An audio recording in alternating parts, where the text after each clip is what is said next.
We're going to explore the fascinating biology of bacteriophages today, focusing specifically on two incredibly unique examples, the Lambda Phage and the M13 Phage. 1. Meet the bacteriophages. So what exactly are these tiny entities? A bacteriophage, or just phage for short, is essentially a virus that specifically targets and infects bacteria. They don't harm plants, and they don't harm us. Their entire existence is dedicated to finding and entering bacterial cells. Now, molecular biologists absolutely love them. They're basically perfect tiny biological tools. By understanding how they work, we can actually partner with these microscopic viruses to engineer DNA and sequence the very building blocks of life. Section 2. The anatomy of the Lambda Phage. Think of this like the blueprints of a complex microscopic vehicle. And this brilliantly illustrates how the Lambda Phage is perfectly optimized to do its job, delivering DNA into an E. coli host. Right at the top, you'll see this beautiful geometric icosahedral head. That's called the capsid, and it safely houses the linear, double-stranded viral DNA. Right below that, there's a connecting collar, which joins to a long, straight, non-contractile tail. And at the very bottom, that's the base plate, complete with tail fibers. You can think of these fibers like highly sensitive little fingers, gently feeling along the surface of the host cell until they recognize it and attach. Section 3. The Great Genetic Switch. Let's look at the incredible choice between the lytic and lysogenic pathways. Imagine a tiny, high-stakes battle for dominance happening inside the cell between two rival proteins. This is the regulatory circuit, and it literally dictates a life-or-death decision for the host cell. On one side, we have a protein called CI, or the lambda repressor. CI is like a calm protector. When it's in charge, it binds to a specific region and shuts down the destructive lytic genes, promoting a peaceful sleep called lysogeny. But on the other side is the CRO protein. If the cell undergoes environmental stress or damage, that CI protector is destroyed. CRO takes over, dominating the system and triggering the expression of those destructive lytic genes. Let's move to the next part and see how this builds. If that CRO protein wins, the lytic cycle begins, and it is violently efficient. First, the phage activates its lytic program. Second, it completely takes over the host cell's metabolic machinery. Third, it acts like a factory, initiating a process called rolling circle replication to make countless copies of its own genome.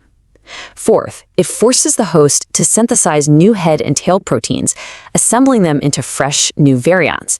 And finally, step 5, the host cell becomes so full that it bursts, or lysis, releasing a massive flood of new progeny phages into the environment. But what happens if the claw protector wins? Well, that leads us to the lysogenic cycle, which is a beautifully peaceful, dormant pathway. First, instead of destroying the host, the phage DNA quietly integrates itself right into the host's chromosome. In the sleeping state, it's now called a prophage. Second, as the host cell naturally grows and divides, that viral DNA replicates passively right along with it. Third, it just remains totally dormant and silent. It causes no harm at all. And fourth, it will just keep sleeping there until a sudden environmental signal wakes it up, triggering it back into the lytic cycle we just talked about. Now, what's really interesting about this slide is how clearly it contrasts these two destinies side by side.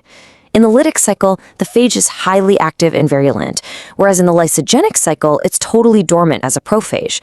For the host cell, the lytic cycle means destruction, it's lysed, but in the lysogenic cycle, the host remains perfectly alive.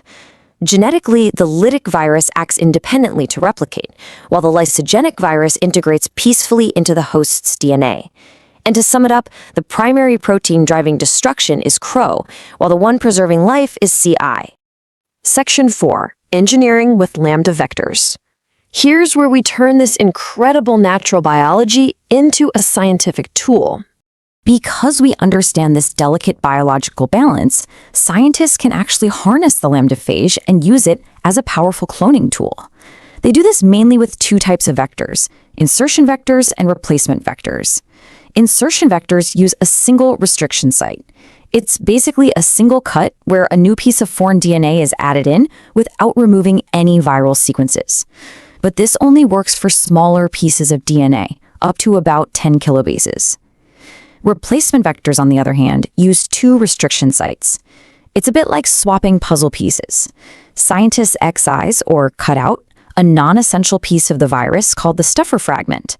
By literally removing that stuffer fragment, it creates a much larger empty space, letting us insert up to 25 kilobases of new donor DNA. Section 5. M13, the filamentous phage.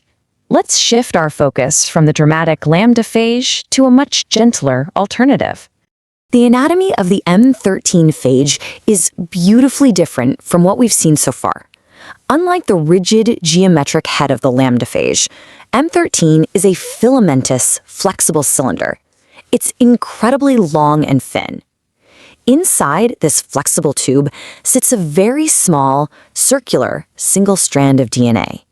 And this delicate thread of genetic material is safely encased and protected by thousands of copies of coat proteins, primarily one called PV8, that wrap around to form that long, flexible cylinder. So the crucial point is how this unique structure changes its life cycle. M13 does not kill its host. Instead, it creates what we call a non-lytic chronic infection. The M13 phage quietly assembles new virus particles and gently extrudes them right through the cell membrane out into the surrounding fluid.